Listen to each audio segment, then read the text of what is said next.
ಹೋದ ವರ್ಷ ತುಂಗಭದ್ರಾ ಜಲಾಶಯದ ಗೇಟ್ ದುರಂತ ಆಯಿತು.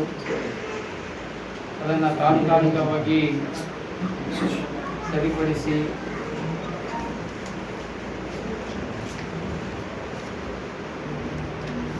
ನೀರನ್ನು ಬಂಧಿಸಿ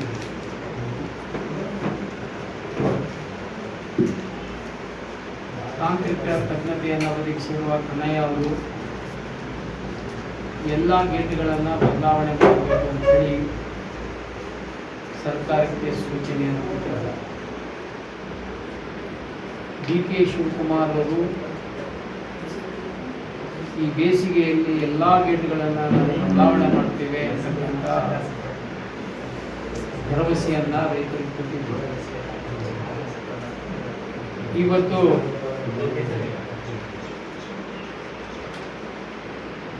ಆ ಬೇಸಿಗೆಯ 3 ತಿಂಗಳು 4 ತಿಂಗಳ ಅವಧಿಯಲ್ಲಿ ಯಾವುದೇ ಕೆಲಸವನ್ನ ಮಾಡದೆ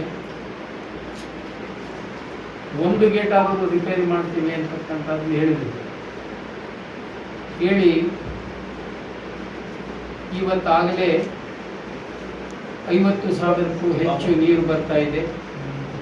ದಿವಸಕ್ಕೆ 40 TMCಗಿಂತ ಜಾಸ್ತಿ ನೀರು ಸಂಗ್ರಹಣ ಆಗ್ತದೆ. ಆ ಗೇಟನ್ನು ರಿಪೇರಿ ಮಾಡೋದಕ್ಕೆ ಈಗ ಆಗೋದಿಲ್ಲ, ಮತ್ತೆ ಬೇಸಿಗೆಯಲ್ಲೇ ಮಾಡಬೇಕು ಅನ್ನುವ ವರದಿಯನ್ನು ಕನ್ನಯ್ಯ ಅವರೇ ಇವತ್ತು ಮಾಧ್ಯಮದಲ್ಲಿ ಬಂದಿದೆ.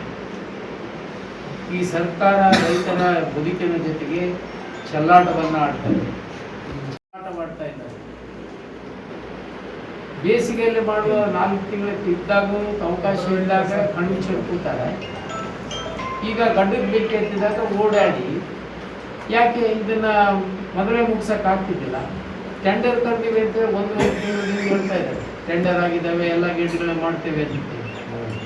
ಈಗ ಒಂದು ಗೇಟನ್ನು ಕುಂದಿಸೋಕ್ಕಾಗೋದಿಲ್ಲ ಅಂತಕ್ಕಂಥ ಪರಿಸ್ಥಿತಿಗೆ ತಂದು ನಿಂತಾರೆ. ಈ ವಿಳಂಬಕ್ಕೆ ಯಾರು ಜವಾಬ್ದಾರರು? ಶಾಸಕರು ಏನು ಮಾಡ್ತಾ ಇದ್ದಾರೆ ಇಲ್ಲಿ? ಯಾಕೆ ಇವರು ಒತ್ತಾಯ ಮಾಡ್ತಾ ಇಲ್ಲ? ಈಗಾಗಲೇ ಅವ್ರು ಹೇಳ್ಕೊಂತ ಹೊಂಟ್ಬಿಟ್ಟಾರೆ, ಒಂದೇ ಬೆಳೆ ಈ ಸಾರಿ, 2ನೇ ಬೆಳೆ ಇಲ್ಲ. ಯಾಕೆ 2ನೇ ಬೆಳೆ ಇಲ್ಲ? ಏನು ಮಳೆ ಬಂದಿಲ್ಲ, ನೀರಿಲ್ಲ, ನೀರಿನ ಭವಿಷ್ಯ ಹೇಳ್ತಾರ ಏನು? ಆವತ್ತಿನ ಪರಿಸ್ಥಿತಿಯಲ್ಲಿ ನಿಮ್ಗೆ ನೀರಿಲ್ಲ ಅಂದಾಗ ICC ಮೀಟಿಂಗ್ ಕರೆದು ತೀರ್ಮಾನ ಮಾಡೋದು ಇದು ಪದ್ಧತಿ. ಈಗಲೇ ಎಲ್ಲ ಭಾಷಣ ಒಳಗೆ 2ನೇ ಬೆಳೆ ಇಲ್ಲ, ನಾವು ಇದನ್ನ ಜೋಡಣೆ ಮಾಡ್ತೀವಿ. ಯಾಕೆ ಈ ಬೇಸಿಗೆಯಲ್ಲಿ ಮಕ್ಕಳಿದ್ದೆ? ಕಳೆದ ಬೇಸಿಗೆಯಲ್ಲಿ, ಹಿಂದಿನ ಬೇಸಿಗೆಯಲ್ಲಿ ಅನಾಹುತ ಆಗಿತ್ತು, ಅದು ಅರಿವಿಲ್ಲ? ಜವಾಬ್ದಾರಿ ಇಲ್ವಾ ಸರ್ಕಾರಕ್ಕೆ? ಶಾಸಕರಿಗೆ ಜವಾಬ್ದಾರಿ ಇಲ್ವಾ? ನೀವೇ ಭಾಷಣ ಮಾಡೋಕ್ಕಿಂತ ಎಲ್ಲ ಹಳ್ಳಿಗಳಲ್ಲಿ ಹೇಳ್ತೀರಿ 2ನೇ ಬೆಳೆ ಇಲ್ಲ. ಏನ್ ಚೆಲ್ಲಾಟ ಆಡ್ತೀರಾ ರೈತರ ಜೊತೆಗೆ? 2ನೇ ಬೆಳೆ ಇಲ್ಲ ಅಂದ್ರೆ ಎಷ್ಟು ಅನಾಹುತ ಆಗ್ತದೆ? ವ್ಯಾಪಾರ ಕುಸಿದು ಹೋಗ್ತವೆ. ಬಿಸ್ನೆಸ್ ಮಾಡುವವರ ಗತಿ ಏನು? ಕೂಲಿ ಕಾರ್ಮಿಕರ ಗತಿ ಏನು? ರೈತರ ಪಾಡಿ ಏನು? ನೀವು ಸಲೀಸಾಗಿ ಹೇಳ್ಬಿಡ್ತೀರಿ 2ನೇ ಬೆಳೆ ಇಲ್ಲ ಅಂತ. ಎಷ್ಟು ಅನಾಹುತ ಆಗ್ತದೆ? ಇದನ್ನ ಗಮನಿಸಲಾರದೆ ನೀವು ಇಷ್ಟು ದಿನ ಮಲಗಿ ಈಗ 2ನೇ ಬೆಳೆ ಇಲ್ಲ, ಗೇಟ್ ಹಾಕ್ತೀವಿ, ಗೇಟ್ ಹಾಕಕ್ಕೆ ಇಷ್ಟು ಸಮಯ ಸಾಕಾಗಿತ್ತು. ಇಂಥ ತಾಂತ್ರಿಕತಾ ಯುಗದಲ್ಲಿ ಒಂದು ದಿವಸಕ್ಕೊಂದು ಮನೆ ಕಟ್ತಾರೆ. ಇವ್ರಿಗೆ ಗೇಟ್ಗಳನ್ನ ತಯಾರು ಮಾಡಿದ ಗೇಟ್ಗಳನ್ನ ಇಳಿಸಕ್ಕಾಗೋದಿಲ್ಲ. ಅವತ್ತೇ ಆರ್ಡರ್ ಮಾಡ್ಬೋದಾಗಿತ್ತಲ್ಲ. ಯಾವತ್ತು ಡ್ಯಾಮೇಜ್ ಆಯ್ತು ಅವ್ನು ಕೊಟ್ಟ ಎಲ್ಲವನ್ನು ನೀವು ರಿಪೇರಿ ಮಾಡ್ಬೇಕಂತ ಅವತ್ತೇ ಮಾಡಕ್ ಕೊಟ್ಟು ಬೇಸಿಗೆ ವ್ಯವಸ್ಥೆ ಕುಂದಿಸ್ಬೇಕು. ಯಾಕೆ ಕುಂದಿಸ್ಲಿಲ್ಲ? ಇದರ ಜವಾಬ್ದಾರಿಯನ್ನ ಶಾಸಕರು ಮತ್ತು ಸರ್ಕಾರ ಹೊರಬೇಕಾಗ್ತದೆ. ಹಾಗೇನಾದರೂ ಅನಾಹುತಗಳಾದ್ರೆ ಬೀದಿಗಳನ್ನು ನಾವು ಹೋರಾಟ ಮಾಡಬೇಕಾಗ್ತದೆ. ಅದು ಒಂದು ಕಡೆ. ಇಲ್ಲಿ ಜೋಳ ಖರೀದಿಯಲ್ಲಿ ಏನಿದು? ನಾವು ಇದ್ದಾಗಲೂ ಜೋಳ ಖರೀದಿ ಮಾಡಿದ್ದೀವಿ. ಇಂಥ ಪರಿಸ್ಥಿತಿ ಬಂದಿತ್ತ? ಕಟಾವಾಗಿ 4 ತಿಂಗಳಾದ್ರೂ ಇನ್ನ ಜೋಳ ಖರೀದಿ ಮಾಡಕ್ ಆಗ್ತಾ ಇದೆ. 4-5 ತಿಂಗಳಾಯ್ತು ಜೋಳ. ಈಗ ಎಲ್ಲಿ ನೋಡಿದ್ರೆ ರಿಸೆಕ್ಟ್, ಅದರಲ್ಲಿ ಹುಳ ಐತೆ, ಅದು ಇದೆ, ಸರಿ ಇಲ್ಲ, ಮತ್ತು 4 ತಿಂಗಳು 5 ತಿಂಗಳು ಇದ್ಮೇಲೆ ಅದು ಸಹಜವಾಗಿ ಪ್ರಕೃತಿ ನಿಯಮ ಬರ್ತದೆ. ಹೆಂಗ್ ಮಾಡ್ಯಾರಂದ್ರೆ ಮೊದಲು ತಗೊಂಡವರು 20 ಕ್ವಿಂಟಲ್, ಫಸ್ಟಿಗೆ ತಗೊಂಡದ್ದು 20 ಕ್ವಿಂಟಲ್. ಅದು ಏನು ಕಮ್ಮಿ ಇದು ಇತ್ತು, ಅದು ಮುಗೀತು ಅಂದಮೇಲೆ ಎಕ್ಸ್ಟೆನ್ಷನ್ ಬಂದು ಎಕ್ಸ್ಟೆನ್ಷನ್ ಬಂತು, ಕೊಟ್ಟು ಕೇಂದ್ರ ಸರ್ಕಾರ ತಗೊಂಡ್ರೆ. ಕೇಂದ್ರ ಸರ್ಕಾರ ಬಹಳ ಕ್ಲಿಯರ್ ಇದೆ ಅದರಲ್ಲಿ, ಅವರ ಆದೇಶದಲ್ಲಿ ನೀವು ಎಷ್ಟು ಬೇಕಾದ್ರೂ ತಗೊಳ್ರಿ, ನೀವು PDSನಾಗ ಉಪಯೋಗ ಮಾಡ್ಕೊಂಡು ನಮಗೆ ಯುಟಿಲೈಸೇಷನ್ ಸರ್ಟಿಫಿಕೇಟ್ ಕೊಟ್ಟರೆ ನಾವು ದುಡ್ಡು ಕೊಡ್ತೇವೆ. ಮತ್ತು ಅವರು ಪೇಮೆಂಟ್ ಡಿಲೇ ಆದರೆ ಬಡ್ಡಿ ಕೊಡ್ತಾರೆ, ಚೀಲಕ್ಕೆ ರೊಕ್ಕ ಕೊಡ್ತಾರೆ, ಟ್ರಾನ್ಸ್ಪೋರ್ಟಿಗೆ ರೊಕ್ಕ ಕೊಡ್ತಾರೆ ಕೇಂದ್ರ ಸರ್ಕಾರ. ಇವರು ಖರೀದಿ ಮಾಡಿ ಹಂಚೋದಕ್ಕೆ ಆಗ್ತಾ ಇವ್ರ ಕೈಲಿ. ಮೊದಲನೇರಿಗೆ 20 ಕ್ವಿಂಟಲ್, ಹಿಂದಗಡೆ ತಗೊಂಡವರಿಗೆ 10 ಕ್ವಿಂಟಲ್. ಹಿಂಗಾರಿ ಬಂದ ಮೇಲೆ ಅದು 10 ಕ್ವಿಂಟಲ್ ಅಂತ ಮಾಡಿದ್ರು.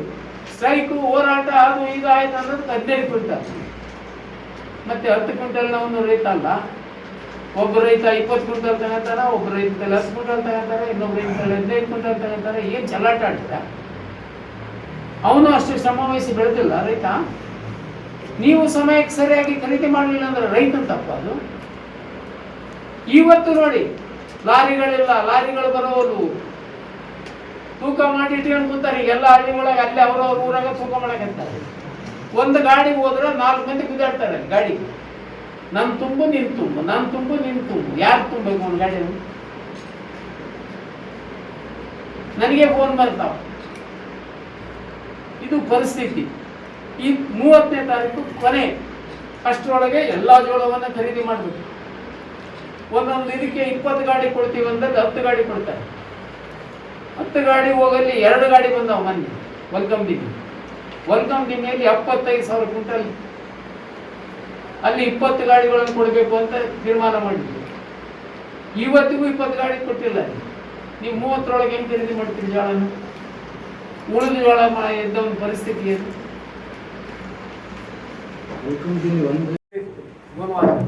ನಮ್ಮಲ್ಲಿ 25-30 ಸಾವಿರ ಇದೆ. ನೀವು ಲಾರಿಗಳನ್ನ ಮ್ಯಾನೇಜ್ಮೆಂಟ್ ಮಾಡೋಕ್ಕಾಗ್ತಿಲ್ಲ. ಅಲ್ಲಿ ಹೋದ ಮೇಲೆ ರಿಜೆಕ್ಟ್ ಅಂತೇಳಿ 2 ದಿನ ಲಾರಿ ನಿಲ್ಲಿಸ್ತಾರೆ. ಅದು ಸೆಂಟ್ರಲ್ ವೇರ್ ಹೌಸ್ನಿಂದ ಸ್ಟೇಟ್ ವೇರ್ ಹೌಸ್ಗೆ ಟ್ರಾನ್ಸ್ಫರ್ ಮಾಡಿದ ಮೇಲೆ ಈಸಿ ಆಗುತ್ತೆ ಅಂತ ಹೇಳಿದ್ರು. ಇನ್ನೂ ಗೊಂದಲಗಳಿದ್ದಾವೆ.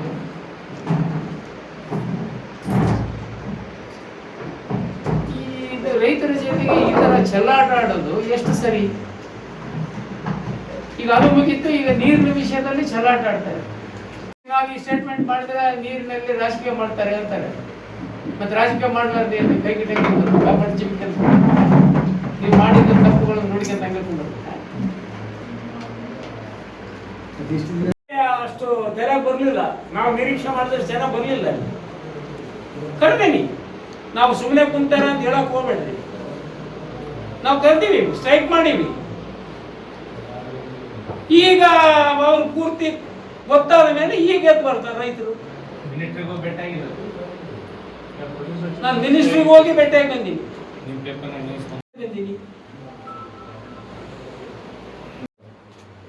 ಈಗ ಫುಡ್ ಸೆಕ್ರೆಟರಿ ಜೈನ್ ವಿನೋದ್ ಕುಮಾರ್ ಜೈನ್, ಮನೋಜ್ ಕುಮಾರ್ ಜೈನ್, ಅವನ್ ತಕ್ಕ ಹೋಗಿ ಕೂತ್ಕೊಂಡು ಹೇಳಿದೆ, ನಾನು ಬಂದು 2 ತಿಂಗಳಾಗೈತ್ರಿ ಸರ್, ನಾನೆಲ್ಲ ಸರಿಪಡಿಸ್ತೀನಿ, ನಾನು ಈಗ ಬಂದೀನಿ ಅಂತ. ಏನ್ ಮಾಡ್ಬೇಕು? ಸರ್ಕಾರ ಹೇಳಕತ್ತೀನಲ್ಲ, ಶಾಸಕರು ಅಂತ ಹೇಳಕತ್ತೀನಿ, ಹೆಸರು ಹೇಳಿಲ್ಲ. ಸಿಂಧೂರು ಕ್ಷೇತ್ರದ ಅಷ್ಟೇ ಹಿಂಗ್ ಪ್ರಾಬ್ಲಮ್ ಐತೆ ಸರ್ ಇಡೀ ರಾಜ್ಯ? ನಾನ್ ಗೊತ್ತಿಲ್ಲಪ್ಪ, ಸುಮ್ಮನೆ ನಾನು ಯಾಕೆ ಹೇಳೋದು? ಬೇರೆ ರಾಜ್ಯದಾಗ ಏನೈತೆ? ನಾನಿದ್ದಾಗ 2 ವರ್ಷ 3 ವರ್ಷ ನಾನು ಖರೀದಿ ಮಾಡೀನಿ. ಇವತ್ತು ಹೋಗಿ ಆ ರೈತರಿಗೆ ಕೇಳ್ರಿ, ಯಾರಾದ್ರೂ ರೈತರಿಗೆ ತೊಂದರೆ ಆಗಿತ್ತ? ಕಟಾವಾದ ಒಂದು 10-15 ದಿನದಾಗ ಖರೀದಿ ಪ್ರಾರಂಭ ಮಾಡಿಸೀವಿ. 1.5 ತಿಂಗಳು 2 ತಿಂಗಳದಾಗ ಪೂರ್ತಿ ಖರೀದಿ ಮಾಡೀವಿ. 15-20 ದಿನದಾಗ್ಲಿಂದಾನೇ ಪೇಮೆಂಟ್ ಮಾಡಿಸ್ಕೊಂತ ಯಾರ್ಯಾರು ಬಂದವೋ ಅವ್ರಿಗೆ ರೊಕ್ಕ ಹಾಕ್ಸಿ. ಇವತ್ತಿಂದ ಇವ್ರು ರೊಕ್ಕ ಯಾವಾಗ ಬರ್ತಾವೋ ದೇವ್ರ ಕಾಪಾಡ್ತಾವ. ಈಗ ರೊಕ್ಕ ಯಾವಾಗ ಕೊಡ್ಲಿ, ಜೋಳ ಹೋಗೋದು ಸಾಕ. ಇನ್ನೂ ಜೋಳ ಉಳಿತವೆ. ಇವ್ರೇನಾದ್ರೂ ಟೈಮ್ ಎಕ್ಸ್ಟೆನ್ಷನ್ ಮಾಡಲಿಲ್ಲ ಅಂದ್ರೆ ಕಷ್ಟ ಇದೆ. ನಮಗೆ ಜೋಳ ಅಷ್ಟು ಖರೀದಿ ಮಾಡ್ಬೇಕು ಅಷ್ಟೇ. ಹೆಂಗ್ ಖರೀದಿ ಮಾಡ್ತೀನಿ, ಏನ್ ಮಾಡ್ತೀನಿ, ಎಕ್ಸ್ಟೆನ್ಷನ್ ಮಾಡಿ 20 20 ಕಳಿಸ್ರಿ 40 ಕಳಿಸ್ರಿ ಕಳಿಸಿ ತಗೊಂಡು ಹೋಗಿ ಟೈಮ್ ವೆರಿ ಶಾರ್ಟ್ ಇದೆಯಲ್ಲ. ಅಲ್ಲೇ ರೈತರು ಆಗೇ ಚಿಂತನೆ ಮಾಡಿ ತೂಕ ಮಾಡಿ ಇಡಕತ್ತಿರ್ತಾರೆ. ಸ್ಪೀಡ್ ಮಾಡಿ ಅಂತ ಹೇಳಿದೆ ನೀವು ಇಮಿಡಿಯೇಟ್ಲಿ ಖರೀದಿ ಮಾಡ್ರಿ ಅಂತ ಒಂದು ಮೀಟಿಂಗ್ ಸಹಿತ ಮಾಡ್ಲಿಲ್ಲ. ಈಗ ಮಾಡ್ತಾರೆ ಎಲ್ಲ ಗಡ್ಡ ಬೆಂಕಿ ಎತ್ತಿ ಎಲ್ಲ ಉರಿದು ಅದಾಗಿ 10 ಕ್ವಿಂಟಲ್ ತಗೊಂಡು ರೈತರು ಹೋರಾಟ ಮಾಡಿದಾಗ ಮೀಟಿಂಗ್ ಕರೀತಾರೆ. ರೈತರು ಹೋರಾಟ ಚಾಲು ಆದ್ಮೇಲೆ ಕುಂತು ಮಾತಾಡಿ ಅಷ್ಟು ಮಾಡ್ತೀವಿ ಇದು ಮಾಡ್ತೀವಿ ಅಲ್ಲಿ ಹೋಗಿ 20 ಮಾಡಿಸಿದೀವಿ ಇಲ್ಲಿ ಗಲಾಟೆ ಆಯ್ತು ಅಂತ ಅಲ್ಲಿ ಮಾಡಿದ್ರು ಅವ್ರು. ಇಲ್ಲದ್ರೆ ಮಾಡ್ತಿರ್ತಿಲ್ಲ. 20 ಕ್ವಿಂಟಲ್ಗೆ ಏನು ಆಗಲಿಲ್ಲ, ಅದು 15 ಕ್ವಿಂಟಲ್ ಮಾಡಿದ್ರು. ನಿಮ್ಮದೇ ಸರ್ಕಾರ, ನಾವು ಬ್ಯಾಡ ಸರ್ಕಾರದಾಗ ಹೋಗಿ ಮೆಣಸಿನ ಬಂದೀವಿ. ನಿಮ್ಮದೇ ಸರ್ಕಾರ ಇಟ್ಕೊಂಡು ನೀವು ಭತ್ತದಲ್ಲೇ ಮಾರ ಯಾಕೆ ಮಾಡಲಿಲ್ಲ ನೀವು? ಖರೀದಿ ಕೇಂದ್ರ ಮಾಡಿದ್ರೆ ನೋಡ್ರಿ, ನಾವು ಖರೀದಿ ಕೇಂದ್ರ ಮೊದಲು ಓಪನ್ ಮಾಡ್ತಿದ್ವಿ. ಎದಕ್ ಮಾಡ್ತಿದ್ವಿ ಅಂತ ತಗೊಳಕತ್ತಾರ ಅಂದ್ರೆ ರೇಟ್ ಜಂಪ್ ಆಗ್ತೈತಿ. ನಾವು ಎಂದೂ ತಗೊಂಡಿಲ್ಲ, ಆದ್ರೆ ಖರೀದಿ ಕೇಂದ್ರ ಪೂಜೆ ಮಾಡ್ತಿದ್ವಿ. ನಾನು ಪೂಜೆ ಮಾಡಿ 1 ಚೀಲ 2 ಚೀಲ ತಗೊಂಡಿದ್ವಿ. ಪೇಪರ್ ಇತ್ತು ದೊಡ್ಡ ಬರೀರಪ್ಪ ಅಂತ ಹೇಳ್ತಿದ್ವಿ. ನೀವು ಬರ್ದಿರ ಅಂದ್ಕೊಳ್ಳಿ ಅಲ್ಲಿ 100 ರೂಪಾಯಿ ಜಂಪ್ ಆಗ್ತದೆ. ಸಾಕು, ನಮ್ಗೆ ಅದೇ ಬೇಕಾಗಿತ್ತು. ನಾವು ತಗೊಂಡ್ರೆ ಅವ್ರು ನಾನು ಕರೆಕ್ಟ್ ಬರ್ತೈತೆ. MLA ಅವರಿಗೆ ರೈತರ ಮೇಲೆ ಕಾಳಜಿ ಇಲ್ಲ. ನಾನು ಕರೆಕ್ಟ್ ಬರ್ತಿಲ್ಲ. ನಾನು MLA ಇದ್ದಾಗ ನೀರಿನ ಸಮಸ್ಯೆ ಇದ್ರೆ ನಾನು ಕರಿತಿದ್ದೆ, ಬರ್ರಿ ಏನ್ ಮಾಡಮ್ಮ. ನೀವು ಅವರಿಗೆ ಈಗ ಎಷ್ಟು ಕೋಟಿ ಬೆಳೆ, ಎರಡನೇ ಬೆಳೆಗೆ ಅಂದಾಜು ಎಷ್ಟು ಕೋಟಿ ಬಂದಿರ್ಬೋದು. ಇವತ್ತು ಆಹಾರ ಉತ್ಪಾದನೆ ಹೊಡೆದ ಗೊತ್ತಿಲ್ಲ. ಈಗ ನೀವೇನು ಆಂಧ್ರಕ್ಕೆ ನೀರು ಕಳಿಸಾರ? ಈಗ 80 ಇಡ್ತಾರಂತ, ಉಳಿದೆಲ್ಲ ಹುಡ್ಕಂತ ಹೋಗ್ತಾರಂತ. ಏನಿದು ಹುಡುಗಾಟ? ಈಗ 100 ನಿಂದಿರಿಸಿದಾಗ ಹೊಡೆದುತ್ತೆ. ಯಾವ್ದೋ ಒಂದು ಗೇಟ್ ಕಿತ್ತೆ ಹೋಗಿಲ್ಲ.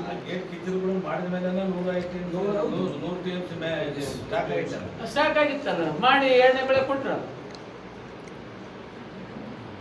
ಬಟ್ ಏನು ಅವ್ರ ತೆಲೆಗೆ ಎರಡನೇ ಬೆಳೆ ಕೊಡಬಾರ್ದು ಅಂತ ಫಿಕ್ಸ್ ಆಗ್ಬಿಟ್ಟದೆ ಗೊತ್ತಿಲ್ಲ. ICC ಮೀಟಿಂಗ್ ಆಗಿಲ್ಲ, ಇವರೇ ಹೇಳ್ತಾರೆ ಎರಡನೇ ಬೆಳೆ ಇಲ್ಲ, ಎರಡನೇ ಬೆಳೆ ಇಲ್ಲ.